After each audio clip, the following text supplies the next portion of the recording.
إن الله وملائكته يصلون على النبي يا أيها الذين آمنوا صلوا عليه وسلموا تسليما إن الذين يؤذون الله ورسوله لعنهم الله في الدنيا والآخرة وأعد لهم عذابا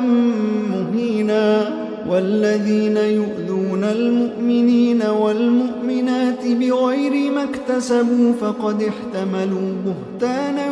وإثما مبينا يا أيها النبي قل لأزواجك وبناتك ونساء المؤمنين يدنين عليهن من جلابيبهن ذلك أدنى أن يعرفن فلا يؤذين وكان الله غفورا رحيما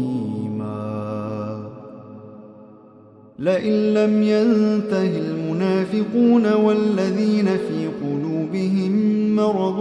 والمرجفون في المدينة لنغرينك بهم ثم لا يجاورونك فيها إلا قليلا ملعونين أينما ثقفوا أخذوا وقتلوا تقتيلا سنة الله في الذين خلوا من قبل ولن تجد لسنة الله تبديلا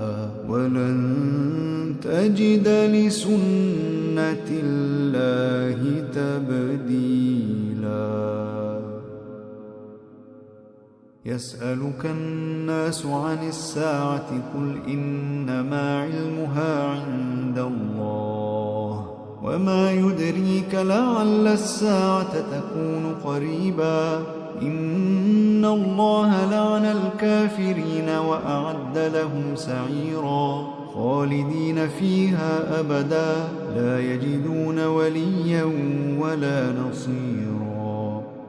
يوم تقلب وجوههم في النار يقولون يا ليتنا أطعنا الله وأطعنا الرسولا وقالوا ربنا إنا أطعنا سادتنا وكبراءنا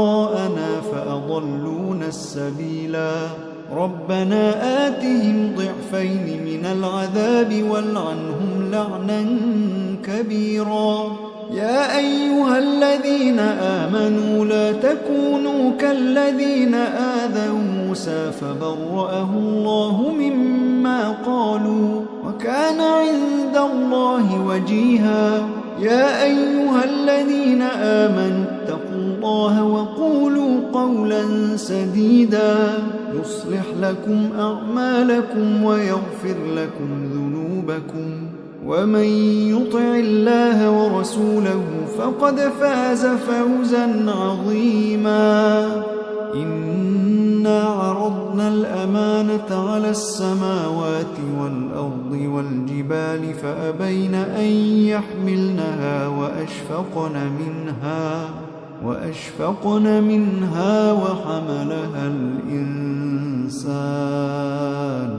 إنه كان ظلوما جهولا